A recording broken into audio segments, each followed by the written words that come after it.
Hello everybody and welcome to Heart of Scrolls for 7th January 2015.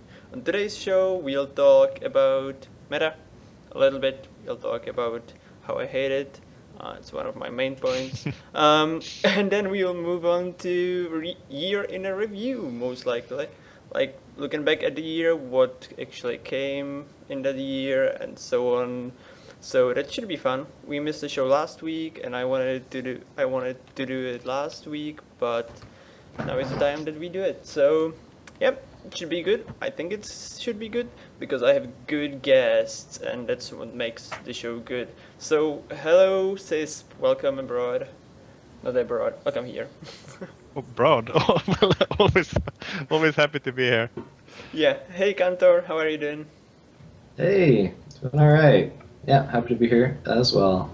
And newcomer to the show and to the Badger Guild, Riveted. Hi. Yeah. Hey. Awesome. So we'll start with what we have been playing, what kind of decks we have been playing, how much scrolls have we been playing in the past week or so. So let the newcomer begin. Riveted, go. Well, I'm primarily a growth player, so I've been going through a lot of iterations of those decks. Currently, I'm working on mostly an orchard deck. So a lot of fast pace, get a bunch of units out there, and just pop orchard, and just every turn you got a whole bunch of stuff going down the field. So That's why we like your rib. Is it behaving? Is it doing good? it's doing all right. I'm having a really hard time against tempo, actually. So that's something I've been working on. Tempo order. That's what I mean. Oh, really? Yeah, that's actually become a really... I've seen a lot of matches against him in the last couple days. Uh-huh. That makes I some thought sense. I thought that the late game order matchup actually was a bit worse because of the mangonels, especially. But I can see where you're coming from. Well, it can The be, orchard but definitely. The orchard is a lot little of bit times- awkward versus them. Yeah. yeah, a lot of times I can just get a lot more units on the field even as they're being killed. But with the tempo deck, they actually make good use of that orchard as well. So Yeah. True that. Yeah, and they have like shield, right? So between shield and being Yeah, able to that use your too. orchard against you, so Yeah, I can if see you that. can't clear the gallant with the Earth and Mirth, it's really hard actually.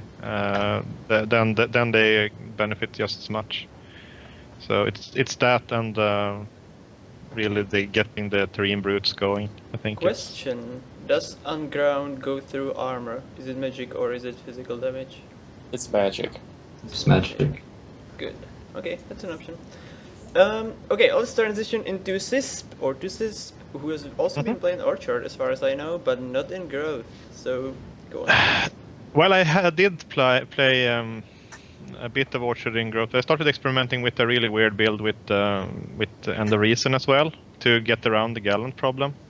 Because since I was playing 3 no IDs anyways, I figured I could actually flash 1 or 2 sand packs as well, and then after that you can like, okay, you're lining up. Well, good for you that I have these rats and sisters and no IDs and sand packs that I can just put in front and just kill your entire row with 2 units. So that was kind of fun actually. It worked better than I expected. It was actually Holofoil's idea. I think he was trolling, but I always take all of those suggestions seriously. So I tried it out and it actually worked. So there's absolutely no sacking for any energy in the deck, but it still runs 3 under reasons, and it's been working pretty well actually. It solved all the problems that it had, so it could be something to test. And very few cuts actually to do it. I think the package is like 4 scrolls or something like that to be able to play on the resource and the reason and like 1 sand pack, so it was fairly cheap to splash. And apart from that, I played the Undead Orchard deck, which is also tons of fun. With what deck are you leathering? Are you leathering with any of those, or do you have a more The Orchard serious deck was the one. I think I'm 11th or 12th or something like that right now. It's Yeah, the one I've been playing mostly for the end. The other one I was hovering around that area as well. So it's I'm switching a little bit back and forth. throwing in like the odd energy game also once in a while. Mm-hmm. Alright, Cantor, your turn. Hey, so I got back from my, I was visiting with my folks for Christmas, and I got back on the 4th, so I've been home for like 3 days, I guess. I'm playing a lot more in those 3 days than I have for a while, so I've been playing a fair bit. But yeah, I suppose over the past, I didn't play at all while I was away, so over the past couple weeks, I haven't played a ton. I've been playing the same deck I was playing before, and I'm steadfastly not touching a thing because it seems to be doing its job. So if, for those who didn't know, that's a mid-range growth with binding roots. And yeah. How many losses do you have since launch? 0. What? Yeah. Yeah. I have, That's a bit absurd. I can see why you're not touching it. yeah, I'm not going to touch it. I'm going to keep playing it to see how long it goes undefeated. It's 25-0 right now in ranked matches since launch. I quit. That's pretty good. Wow. Yeah. My most recent, the 25th game was against NRP. Yeah, that's what I've been playing on ladder. And then last night, Smogan came into the chat and was like, here's a combo deck that somebody started working on. You like combo decks? Play with this. So I've been working on trying to optimize that. And it's still pretty trash because it's a 1-creature deck, but it's hilarious. And it's starting to get fairly consistent. It's a Earthborn Mystic combo with Vengeance Veil deck. So is it based on the one that Itata posted? That who posted? There was the guy who created Franco? The was Infinite it Draw? was Yeah. it the If you're that one or talking- was it? If you're It was- talking about I the saw Go it. Draw one? Yeah, the one that was posted on Reddit, like. With yes the and Wings no. Captain that kept moving and triggering everything behind it. No, not that meaning- one. No? It was a growth order one with Vengeance Veil. Yeah, I can answer this question. The one that you're talking about is different from the one I was talking about. The one you're talking about was a Go Draw, effectively. This is a Geo deck that it was posted in the same thread by a different guy. And this is Kisu or something, yeah. I remember. it was like Hagi Or 5, Kismar, something like that. Okay. And I believe you can find it on Scrollgear, like the deck that I started with, but I'm not sure exactly where. I It's think like, a quick search for decks with Vengeance Veil might do it. yeah, I So how suppose. does it work again? All right, so it's so I started with that deck, which he posted on Reddit, and yeah, it's GEO only running Earthborn Mystic. It's like pure combo, but the combo doesn't actually like win in one turn. You win in 3 turns if you actually get it to work. Like 3 turns after using the combo. Not like first 3 turns of the game. Oh, but okay. it's you play Earthborn Mystic, you get Vengeance Veil on it, and then when you activate the Mystic, it deals 1 damage to it, which counts it down by 2, so it can activate again. You continue to do that. The ideal combo is you play Blood Boil on it, and that is a replenish, so that allows you to play your Vengeance Veil without sacking into order. And Vengeance Veil is also a replenish, so you still have your 3 resources, like assuming you're at 3 growth because you played a Mystic. So you're at 3 growth, or you're at like 3 wild, I guess, at that point, something like that. And then you have an Earthborn Mystic that can activate as many times as you like, well, until it gets to 1 HP. So Then you buff it with activate something it. and do it again. Yeah, Okay. you activate it 3 times, then it'll be like a 7/1. Now, the ideal thing you can do is actually to redesign it at that point, Yeah. and then it's a 1/7, and then you can activate it 6 more times and make it a like whatever, and then like, yeah, you then draw 6 more enchantments, and then, that's the idea, is to do What? something like That sounds Yeah. crazy. It's pretty Like, funny when you you need see to it be go. careful. It's hard with the times, must be, right? Hmm? How fast can you activate it, or is it really fast to Oh, activate it? well, that's why I don't actually, I try not to overdraw when I'm doing it anymore. Like, you can make it as infinitely large as you want if you have, like, an infinite time limit, but you don't. And, like, I try to just not overdraw, because if you mess up and you bring your health too low, like, you might lose it. So you want to, you want it to get it to a point where, like, your Verdant Veil will keep it alive after however many Leeching Ring hits it gets, and then you want to make sure you still have enough, like, money, or, like, enough resources to put your, like, Potion of Resistance on it, is generally the idea. Like, the ideal situation is you have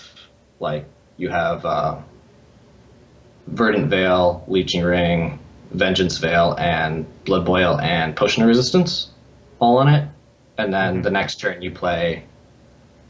The next turn you want to play a Deathcap Berserk, so that from that point on you can activate it every turn and it can't die. And the rest of the deck is full of, like, cheap structures, like useless contraption and stuff, so that you can block lanes that your Earthborn Mystic isn't in, and you can stay alive for a while until you get the combo together.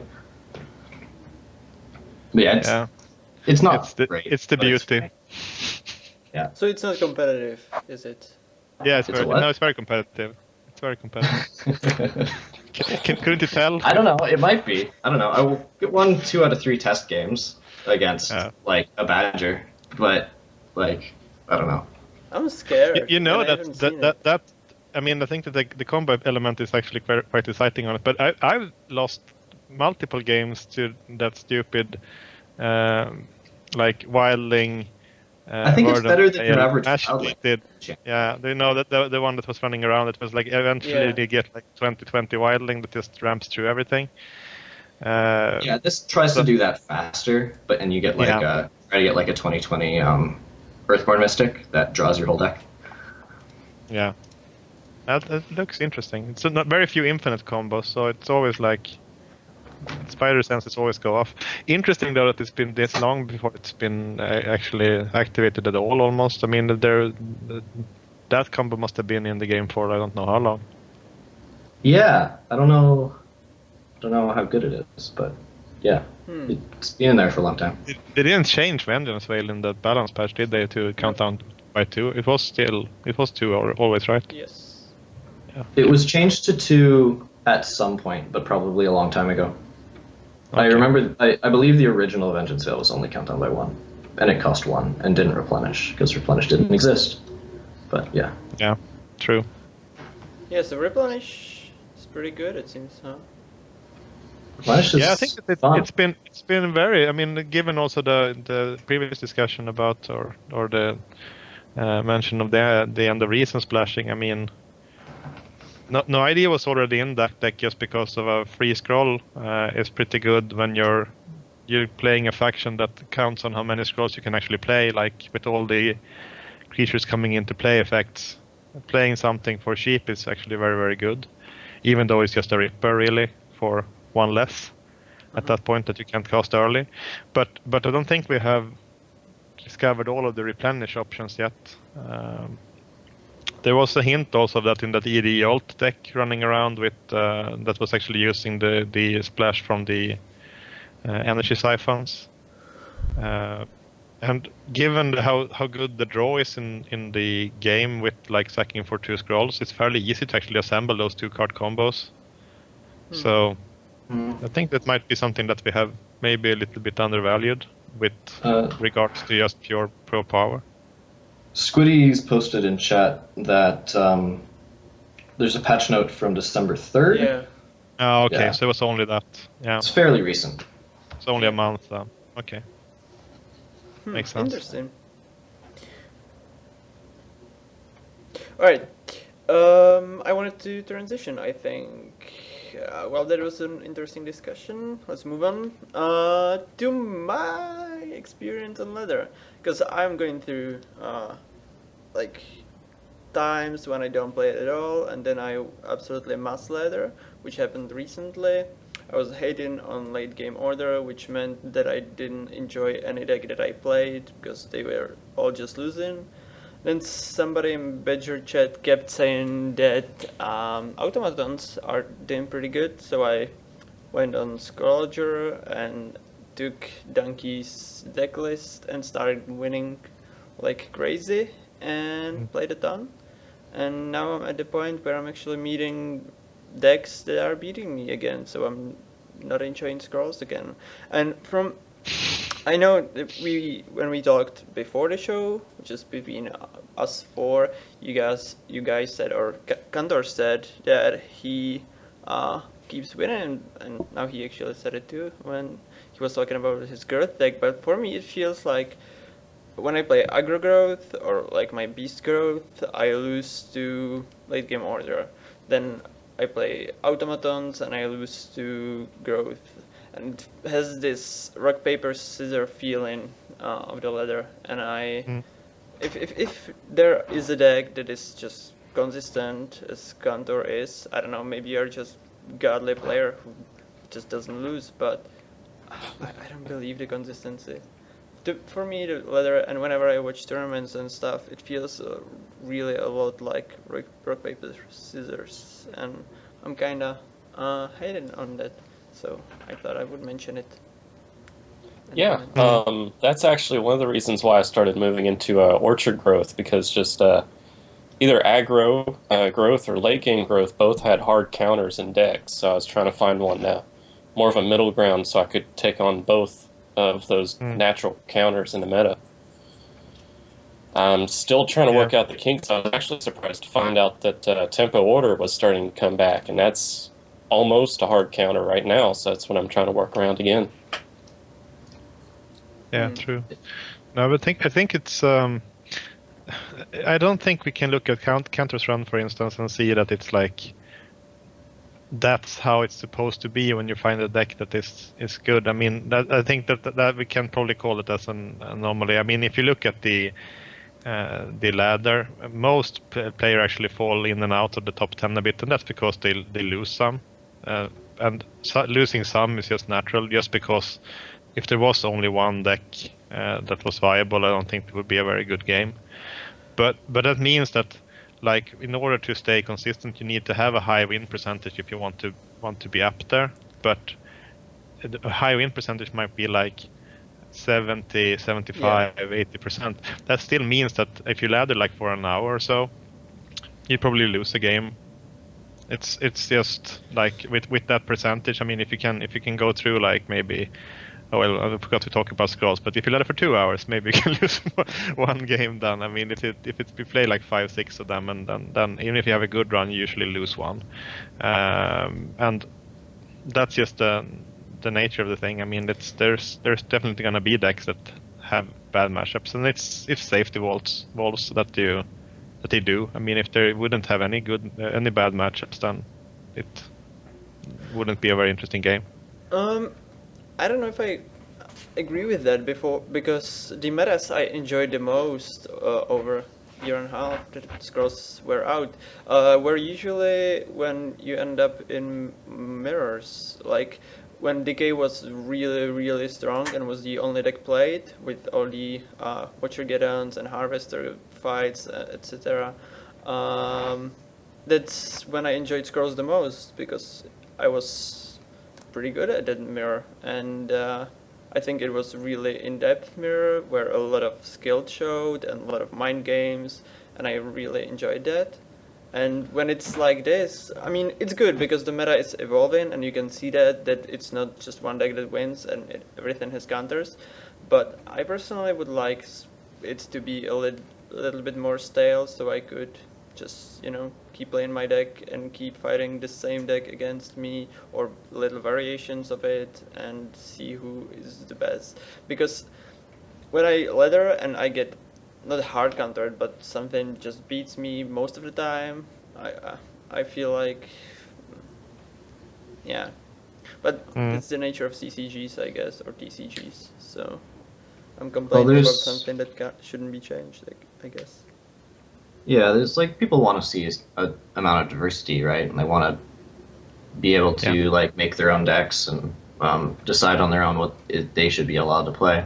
But as far as like to speak to consistency, like I don't know that there's with the rock paper scissors element you were saying. Like I have found that um, the hardest games that I've had recently were against late game order, so that falls within like what you were saying. Um, but I don't think that there's any like hard counters right now, at least not in like the core meta, because like the most popular decks aren't going to remain incredibly popular if they have hard counters. Like there might be soft counters, like maybe that your rock paper scissors, like each of those decks, the deck that it's supposed to lose to, maybe it only beats them like 40% and loses like 60%, but that's still like a pretty fair game. Like, and if you're a better player, like you should be able to win a good amount of the time. Um, and yeah, you might want to try out my deck list. You've got access to it through like the Badger stuff. But some other ways, what I find makes it consistent. You were mentioning like LGO is Binding Root lets you like they put down an Arbalister and then you Binding Root it and then it's like all right, okay, you can kill my idol, but I'm faster than you, so I can afford to lose a couple idols to late game order, and like effectively killing a 6-cost Arbalister with 1 growth is pretty good. For example, so it can go late enough because getting like a large because the it tops out its curve with Great Wolf, and getting like 2 or 3 Great Wolves out is like a strong enough late game that I don't think I need to actually go any higher late game than that. And the thing is, when they have then enough it's removal fairly to quick remove at your start. Great Wolves early, if you draw them too early or something, and then yeah, I think there's a ton of creatures. Like then you have Fang Bears. Like you're just gonna be continuously playing like big beefy dudes, and like against the faster decks, you can pretty much keep up with them. If there's any threat you find you can't really deal with, you like Binding Root it, and then you try to finish the game like by working around it. Is generally how it plays out. Yeah. Yeah. I think it's important to understand that the decks that actually are consistent and good in the right hands are the ones that can switch gears a little bit depending on the matchup. Also, as Cantor says, I think that deck is playing. I mean, for instance, when we met on the ladder early, and then I play Orchard. Like Cantor's deck is like, oh, I'm not playing Orchard, but I can play the Orchard game. No problem. Then I play a little bit differently here. Oh, my haste creatures now are great. Oh, okay. Oh, and Brother of the Wolf. Yeah, he was in there for value, but now it's like, oh, it's the star. Let's protect him.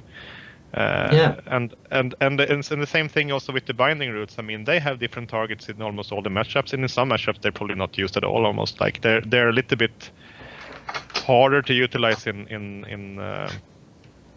certain matchups where they have transpositions maybe or something like that. Even if you see a transposition, for instance, then you're probably just stacking your Binding Roots. So it's both like identifying what you're playing against, shifting gears a bit, and also like adapting to what the exact build seems to be that comes in. And I think that I'm gonna be a little bit blunt here, but if you look at the top 5, for instance, right now on the ranked ladder, I mean, we have Nick Dean, we have an RP, we have Donkey, Cantor, and PewQ. I would probably argue that might be like one of the strongest top 5s in any meta, probably regardless of what deck they're playing, just because they're playing it so well. And I've seen that top 5 in other metas as well, or something very, very close to it. I mean, they're usually up there. So it's tough to attribute it all to decks with faceless players bashing against each other, and also saying that the decks are exactly alike and played exactly the same. I mean, and it's more like the approach that Riv is taking, maybe, with finding something that you like and then tuning it to counter the matchups that you care about at the moment that seems to be popular, and that way you probably need to disregard some matchups and build a little bit like, okay, if I meet this on the ladder, I'm probably gonna be like not favored, maybe 20-30% to win or something like that. but I'll take that because I'll have a 70-80% if I get the right matchup. So it's just Okay. how the nature of the TCG goes, I think.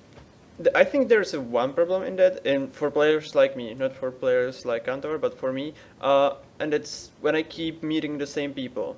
They're usually around the same rating, and when that happens, I can farm the low-rated players and players at kind of my skill level or a bit lower. Sometimes get a good game like of somebody better, but then like today, I met Dialects twice in a row with the growth deck that just smashed my automatons. The second game was kind of close, but I still lost because he was better player, and then I feel really discouraged. And I had so many points while you were talking. Another thing, I guess I'm too much salty because I'm at rank that doesn't belong to me. My skill level is not high enough, but I was at like rank 13 earlier today.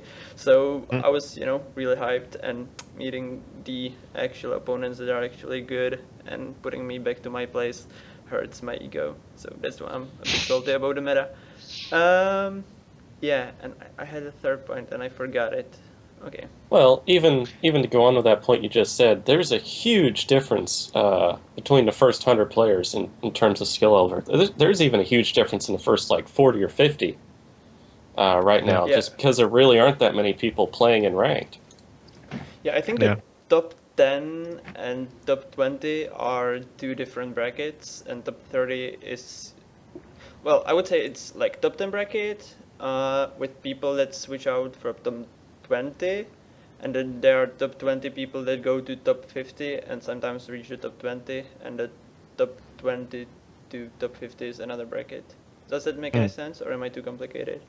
No, I think it definitely makes sense, and it's also how the whole ELO system works. That you're supposed to be losing a higher percentage of the time to players that are higher rated than you. Otherwise, Yeah. you would rise very rapidly. And I mean, if I'm like, I mean, for instance, I ran into Donk I think twice in the last 3 days. In no shape or form I feel like I'm favored in that matchup, regardless of what we're running. I mean, we had very close games, but I think that it was. One time I definitely felt because I was definitely feeling I was playing worse. I did some really stupid moves around, or not really stupid, I would say, but they were like subtle moves on like I would have to expect that they would have had Harvester at this point and probably have drawn Tempo Theft at this point, and it was the exact turn that he had it. And I should have expected that because that was one of the ways I would be losing from that position. And a better player might have identified that at that point I was playing, not afterwards when I was like, why did I lose that? And it's just like you have to like re-examine your play also a little bit afterwards if you want to continue growing. So I mean, and the same thing if you meet up with NERP or Cantor or PQ or all of those in the top 10. I mean, I usually don't feel favored in those matchups. So I think that the skill level is not to be underestimated. It's how it's supposed to be in a little way. Also, I mean, it's the whole ELO system is, as you said, tailored to that. So I think it seems to be allowing the good players to rise anyways. So I wouldn't fault the meta too much for being the problem with being too rock paper history. I would rather have it a little bit. I mean, from a creative perspective, I would very much like it to be like it is now. It feels like a lot of thing goes. I mean, yes, that we're contemplating if that crazy Mystic deck is in any shape or form remotely competitive, for instance. It's a great place to be instead of being like absolutely saying that it probably isn't anything. But I mean, it's just a nice place to be where it still feels like there's a lot of things that is unexplored, and instead of having like a decay and decay mirrors. I mean, if you remember when Sonata got popular, for instance, and there was like the Sonata on Sonata mirrors. Yeah. Not necessarily because of the power of the deck, but because of the popularity. I mean, those were probably some of the worst mirrors I've played in the game at all. I mean, like, talk about slow matchups and like weird plays and like glacial speed and like, and sometimes you get spectators in the game and you're like, what are you guys doing in here? Just go do anything, like Why do you each have 15 scrolls and nothing on the board? watch What's going Discovery on? Channel or something, like just paint drying, anything. Just yeah, anything is better than this. So it's I think that the beta is actually in a fairly nice place, like creativity wise. But maybe it's it's tough to identify a deck that's like so much better than the others that you're supposed to be running with it, I think, and I think that's a good place. Yeah, because even like I said last podcast I was on, which would be like 2 weeks ago, I'm just amazed by how much variety there is even just within growth. Like it goes everywhere from Orchard to God Hand to like everything in between, to Death Cap. But all these good cards and you can't run all of them. So To sum Very up, because we are half the show behind us, to sum up my rant, I am hurt by ELO because it's hurting my ego and I'm not as good as I want to be. Right, let's move on. 31 is the minute mark, I think. So it's time to review the year and what came in 2014. It was a very rich year, and it doesn't feel like it was a year, and feels like most of the changes are fairly recent, at least to me. So let's go through it. We had a little look at what happened. We went to Scrolls.com and looked at what changes came, and the first change that came in January 2014. By the way, that was 16th, so if you're expecting patch, it's very likely to be around the same date, I think, before this stuff in the offices get going. And it was a small balance patch. If you remember, health of Harvester down to 4 health, and Tribesman from 3 to 2 attack, and focus on not working on mangonels, and really basic stuff. And then I'll let chat. I know this is not going to be entertaining for the audio listeners, but I want chat to tell me if their estimates of when do they think Wild was released and when do they think Rebellion was released, just from top of your head. If you know it for a fact, don't type it at all. And before we get the answers from chat, you guys talk. I think that there was a lot of smaller stuff changed in those first balance patches, but I think that just getting Rebellion and Waypoints and launch in the same year is like there's a lot of scrolls there, and a lot of actually they also did that massive balance patch overhaul that also like revitalized a lot of scrolls like Curse Presence and stuff. So we've gotten a lot of tools actually to play with during the year. Yeah, that's a good point. The big balance patches that they did where they effectively took like a lot of scrolls that we already had but made them almost into entirely new scrolls by just making them playable. Yeah. There's a huge list. Even some of the more recent ones like Partisan was basically it was not a scroll for a while. But yeah, so I think that they did that change with how it counted actually mostly for usability's sake before the launch, but it's actually a quite significant buff. That it's working on parity instead of like when you're actually behind. And the same thing with Gallant Defender. So they might be a bit too strong today. I don't know if you want to get into that, but it feels really. We've had a lot of talk on that in the Badger chat. I think the general consensus is that if they are too strong, it's not by much, and it's not really creating too many problems at the moment, but that they still could maybe use a little touching up. But I'm sure everyone will tell me I'm quoting them wrong, but no, but I think that you're right. It's definitely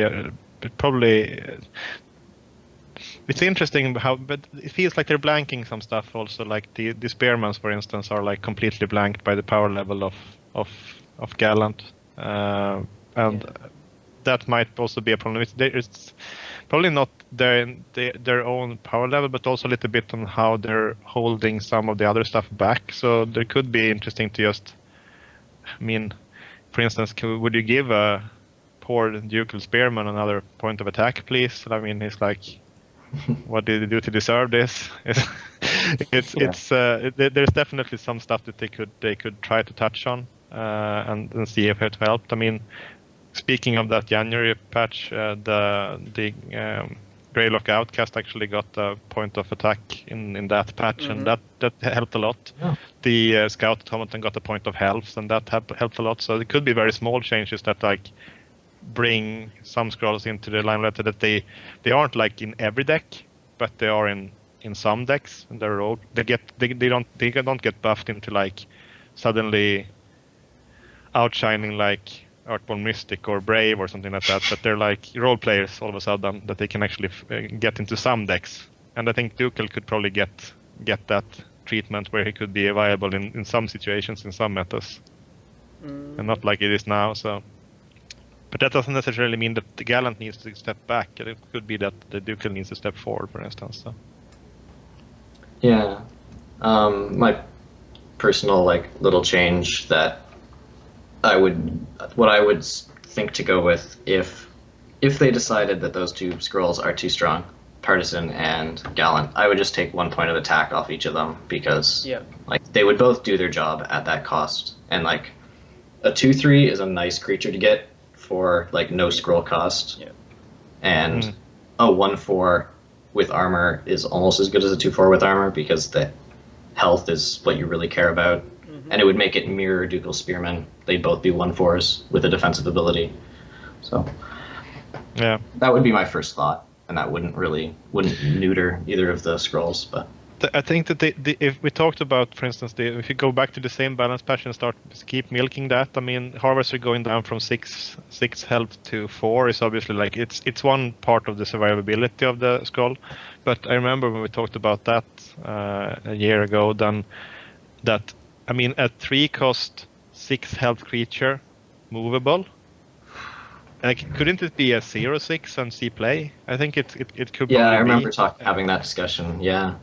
Like, yeah, and I think that it's just like that's Mortar. Obviously not the purpose of the scroll. I mean, Gallant is supposed to be blocking, so I think that sustaining the health is probably what keeps him in the meta. But then he could, if they don't want to mess with his function, but take off a little bit of power, they can do exactly as you say, like strip a little bit of the attack power instead. But they started mucking with his health, and sometimes I've seen also that taking a point of armor off. Yeah, you could do that, but I mean, you're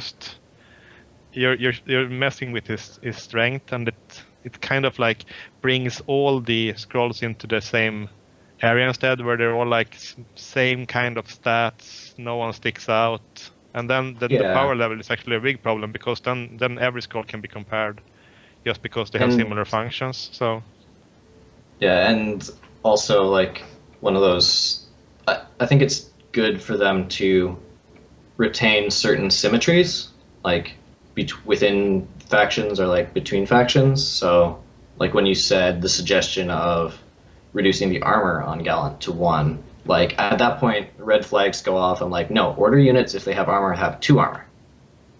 It's energy units that have 1 armor. Energy units get 1 armor. Order ones get 2, right? And then so those sorts of things, and like it looks armoring growth. That, like, I mean, how interesting would that be? Wow, awful. So don't even mention it. Great in mirrors. But it's definitely a good point. That, I mean, it's good that they are trying to as we said in previous podcast, that they give like a clear strength to like a faction. Like, okay, best armor is in order, some armor is in energy, and then not a lot of armor at all in decay and growth. And the same thing, like that they don't dilute that too much by bringing it down from power level sake. Then they probably need to like do a little bit of redesigning instead to be able to sustain the 2 armor and still have it in a good place. So yeah, there's more things like to keep in mind when making changes than just how strong is this, right? Like, there's also like, does it fit the faction? Like, does when you compare it with other scrolls in the faction, do they like provide counterparts to one another? So things like that. It is a little bit sad that the spiky is not actually a thing at all right now, and I think some of it is just due to the fact that it's in the scrolls that it's on are not very well. They're not pushed enough. I think they could be pushed a little bit more, and then we will start seeing play. Like for instance, Royal Spearman could be a 3/3 spiky, but would be much more interesting. Or spiky could just deal damage before it gets the damage, so it could kill off. That also, yeah. There's That would there's be and crazy. this, yeah. Oh, that if would it be was like interesting. first strike spiky, that's cool. Yeah, I like I that mean, idea. you run into their spear. I don't think you'll be attacking much after that. So Yeah, no, that's smart it because then makes you sense. can't like pick it off with like you can't pick it off with ragged wolves and stuff like that. Yep. Yeah, could be I interesting. like that. I like that. Right, we have moved to balance discussion. I'm bad at moderating, and it was interesting, so I kept it. But let's actually, I thought of something, and it could be interesting. I want each of you to pick one change in last year. That was your favorite. One change, any change at all. It could be anything. If you have it, just speak up, and Yeah, I think I have mine. go on. Mulligans, I think is probably the one of the best changes I think per game. It was very sought after, but I think there's also that's one of the things, for instance, for me personally, where I feel like I'm actually that's a fairly strong part of my game. I mean, the mulligan and also the early sack decision is probably where I actually do best, and it's a tricky skill to have, like good mulligans, because you need to like try to identify like good scrolls in the matchup. You need to account for like what's a good opening hand with your deck and all of that. But it definitely reduces the variance a bit in a very random medium like TCGs are. So I think that was a really good change and a good implementation also. It actually balances out a little bit also with the slight buff to the second player, that they can see the faction being played, and also they can see an additional scroll when they're mulliganing. That's what I wanted to touch on a little bit. Since you said it's your strongest point, do you actually prefer going second? Because if you are that strong at opening hands and the early decisions, surely the information of what your opponent is playing must help you even more. Like if you see dissect for X. I do better mulligans going second than first, definitely. I mean that I can definitely tell, just because of seeing a additional scroll and also seeing the faction they're playing. I mean, unless I know what they're playing from just like seeing their name, but it's depends on what deck you're playing. It's harder to mulligan like that if you have a very proactive deck, and I've been playing very proactive decks lately. Then like Curve usually tops seeing the exact matchup. It's more like the sack decision that comes in then. For instance, if I'm playing like an energy and I see like that they're running decay, I'm a little bit more tempted to lose my higher smugglers, for instance, when sacking, but not necessarily mulliganing if I get one, because one is fine. It's like with the hand with two higher smugglers maybe, and they've dropped the decay, I would probably mulligan. So I would say that it helps a little bit with mulligans going second, but not enough that the first player advantage fully is nullified. So I would probably prefer to go first in most matchups. Yeah, so what you're really talking about is the strategic value of the mulligan through the long game, through your strategies and stuff. But the first player, especially when you're playing fast decks like Agroth or Tempo Order, the tactical advantage is huge if you get the first turn. Yeah, exactly. Just because of the countdown mechanic. So that I think that they're still not enough. But it's been interesting that it's actually a mechanic that kind of favors the second player in a way that's pretty elegant. I mean, compare it to, for instance, how Magic does when both players mulligan first and then the first player starts. That one is not favoring the second player at all. So I think it's actually quite kind of like nice implementation of it. I would agree. All right, I would go more into the discussion, but let's try to keep it about the last year. Favorite changes, Riveted, Cantor, anyone? Well, I got a couple. I mean, I got one that's game mechanic and one that actually affects the game itself. So, game mechanics wise, I really like the replenish. That added a lot of different strategies and potential deck builds just with that one mechanic. I mean, even right now, we're still exploring a lot of stuff that we've never even tried before because just trying to ramp up into another faction was so difficult previously. Interesting. But yeah, on the game itself, the best thing that I like that they've added in the last year is the black market. Because that's just helped a whole lot of stuff trying to get new scrolls and everything. Yeah, huge improvement over the trade chat for sure. Was spectating 2013 or 14? It was 13, right? 13, and then it's 13, and then 14 is being off and on. I think, but yeah. When was Judgment? Yeah, Working best every change other in patch. 2014 fixed spectating back. I think I have my chosen. Yeah, it's Judgment 2014. Now it must be. No, that was older, 13. right? Yeah, it must be 13.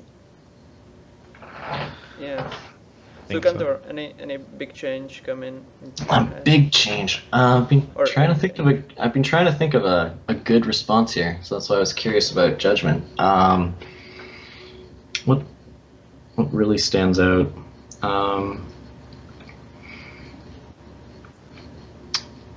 I like.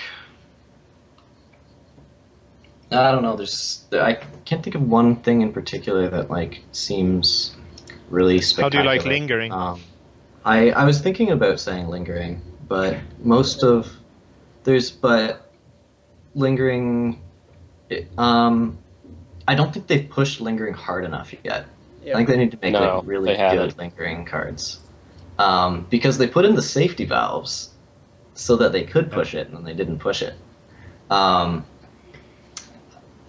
actually do find it's a little bit silly sometimes that I felt like every deck should have like 1 or 2 copies of the lingering hate spell, like in order to be like a good deck that's really ready to answer anything, but that didn't quite happen because they made too many of the lingering spells affect both sides. So instead of just killing the lingering, you can just like play with their lingering spell and be like, hey, this is good.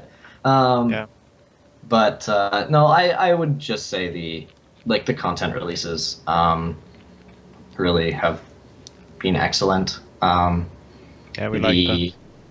Yeah, it's been good.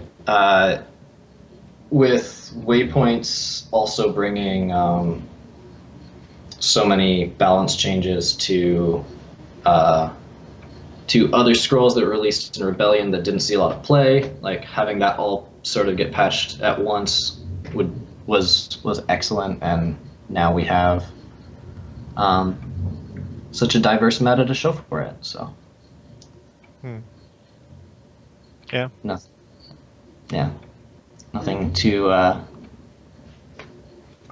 insightful to say there in terms of changes, but that's also one of the concerns I think for 2015. I think that they definitely get that buzz when you get new content. I think that we haven't still exhausted the current pool. I mean, we're still seeing a lot of variation in that, and now we're getting to that critical mass also where they're like we have synergies that we haven't thought of before because the pool has just grown large enough that not every scroll is considered, and we don't even notice all the small balance changes, maybe like for instance with the one with Vengeance Veil and so on. So there's definitely unexplored things in the pool still, but give it 3-4 months. If we don't have another release by then, I think it's gonna be a bit stale.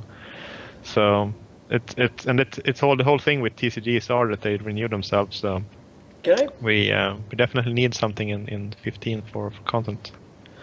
I'm going to play the devil's advocate, but I actually think that it's not true, because we are digital, and we can go back and we can change cards and we can remake cards, which means you don't have to create new art, you don't have to program new mechanics. And I personally would love to be next set delayed, because I think we have 360 original scrolls is just good enough, and just changing the old ones and doing some flavor changes to some scrolls, because one thing that didn't really happen with scrolls is either we buff or we nerf or we remake stuff that isn't used. But we don't remake stuff that is used just because it could use the change of flavor. Like, you don't see something that's staple remade, just completely remade for fun, or just staple scrolls in general aren't tweaked unless they are found overpowered, I think. Like, Yeah. and that's such a shame, because I would love to see small tweaks that wouldn't really be buffs or nerfs, just changes of flavor, and even one stat changes just to shake things a bit. And I think if that would happen more often, we Do you mean like wouldn't- a gnome on a bear? No, I mean just more balance changes. I don't Okay, know. now I'm confused. I come from Dota, right? And in Oh, I Dota, understand what you mean. there's loads of changes every patch, and some of them don't really feel necessary, don't really feel needed, but they are there and they are keeping the game fresh, even though the content isn't coming out all that often. So I think that should be utilized a lot more, so we could slow down set production, because I don't think we need it as much, and the development time, if it could be shifted to somewhere else, we could use that a lot more, like lobby system for tournaments and stuff. I see the priorities, and I see the community pushing for new content a lot. I see the community shouting out, we need a new set, and it took too long for waypoints to came out. But I just disagree. I want the functionality more, and just take care of the meta by tweaks and changes. If it goes stale, change things a lot, change loads of things, change them all at once, and see where the community can take it. And you bought yourself more time to work on more important things. Yeah, I think that I kind of agree and disagree with you, and I think that I agree with doing balance changes and redesigns where the scrolls aren't actually working, but I don't understand the idea of tampering with things that are clearly like in faction, working pretty well balance wise, and have read the assets and have player using it. Just short story here from my previous work experience. I used to work as the manager of a web department at a company, and sometimes the marketing director came in to me and had an idea, and I was like, how is this improving things? And it's like, they're saying that no, but it's different. Yeah, okay, but how is this actually improving it? Are we gonna measure that this is better, or are we just gonna we're usually talking about stuff that actually would have a measurable value, like selling better, for instance, on a landing page or something. But they're like, no, but it's gonna be different. I'm like, yeah, okay, this is not not something I think we should do.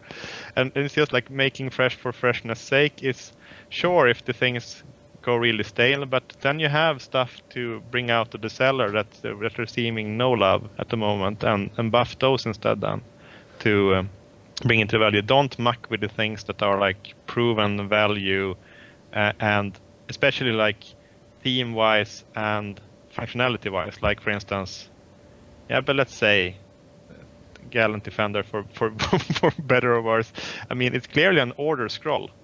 It does order things.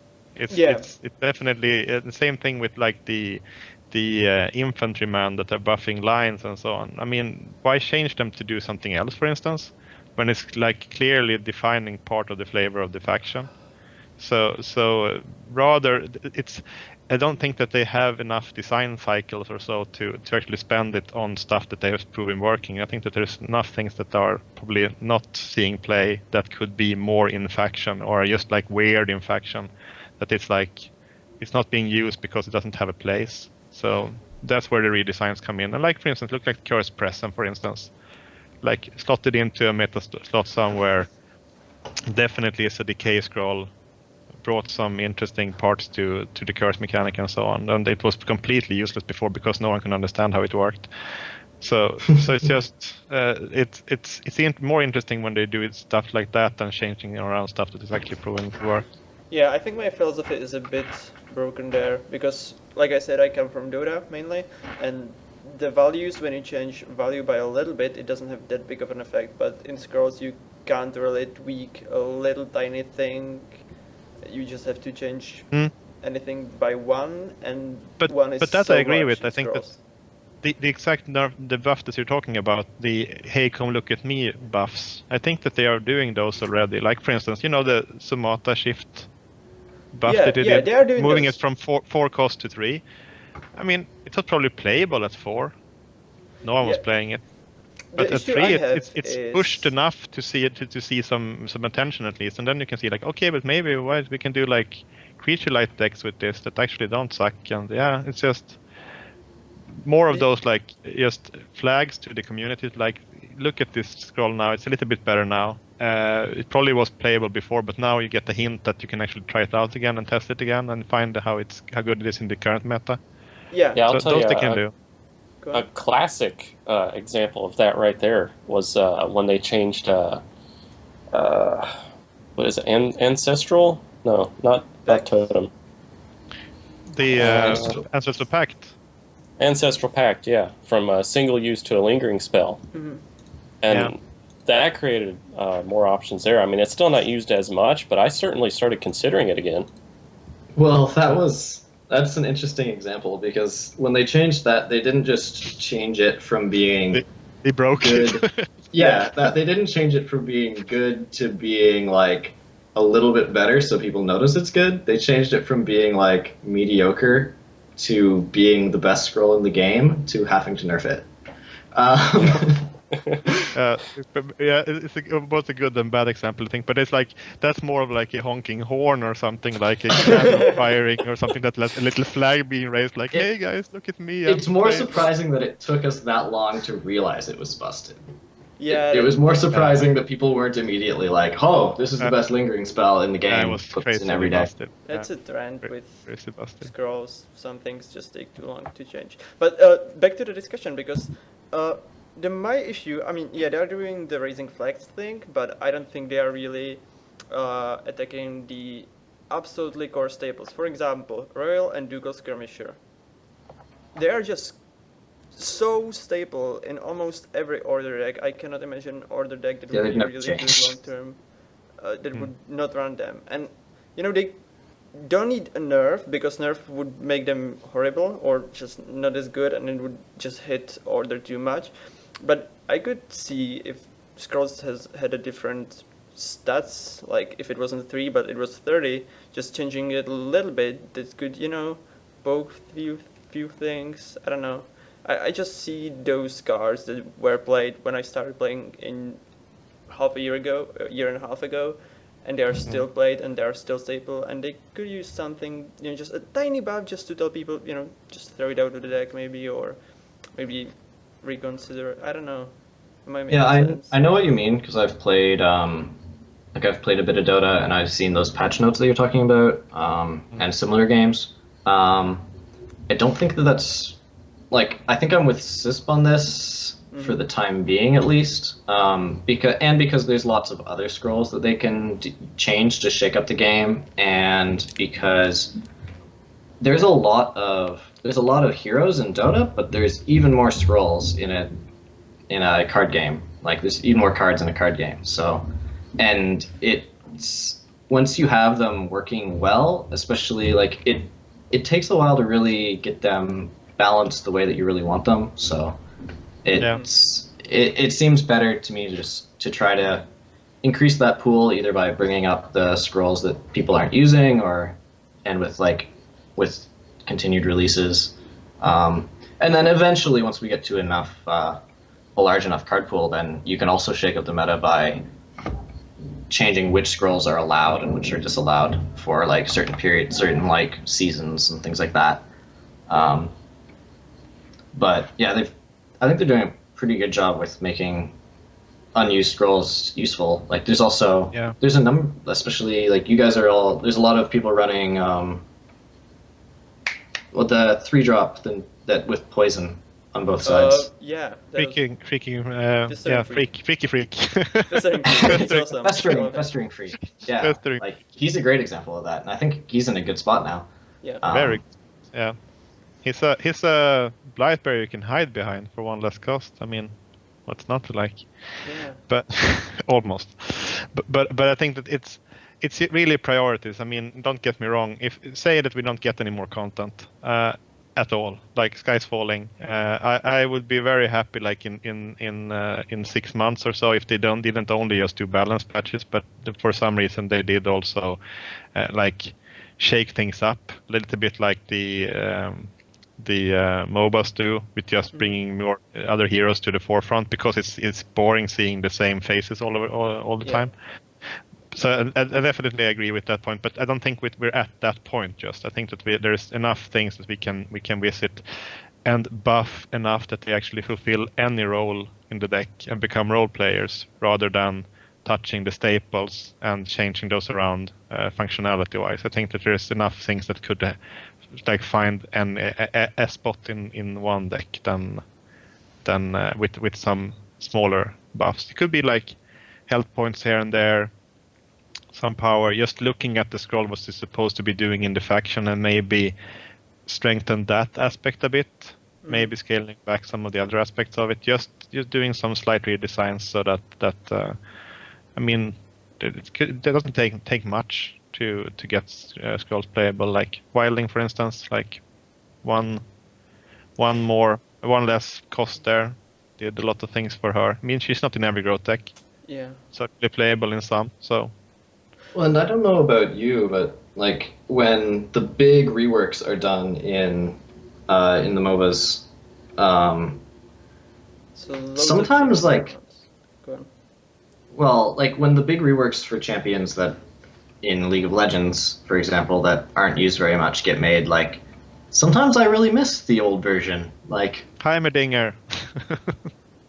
yeah, sure, like Heimerdinger, Karma, like I miss the old Karma. Well, Karma was fun. So I don't know. Yeah. It does help shake things up, but it's not always exactly. No, Whatever. it's not. It's almost like in that case, it's almost not the same hero, and it would probably be the same things in. I mean, if they, for instance, change Kinfolk Brave at this point, is it still Kinfolk Brave, or is it just like wearing a Kinfolk Brave costume? Yeah, basically, right? So. Yeah, like a slow Kinfolk Brave. It's just deleting content and reusing the art. Like it's In what game, by the way, is veterans faster than Braves? I mean, how what have? Okay, I'll drop that one. But that's the speediest old He's just a timer I've seen. I sprinter, think in but Brave is going for the long run. Yeah. Yeah, we should continue, but at the same time we are out of time, so that sucks. Yeah, last words, because we should end it. We are already over time, so quickly. Cantor, start. Last words. I won't take up any more time. It was good. good to be on the show. Thank you for being on. Sysp. Same thing here. Talked enough. Take care, guys. And Riveted. Yeah, just happy to be here. Looking forward to see where the meta goes in the next week or two here, because it's still changing. Awesome. And that's a goodbye from me. I also talked more than I wanted to. See you guys in another Heart of Scrolls. Goodbye.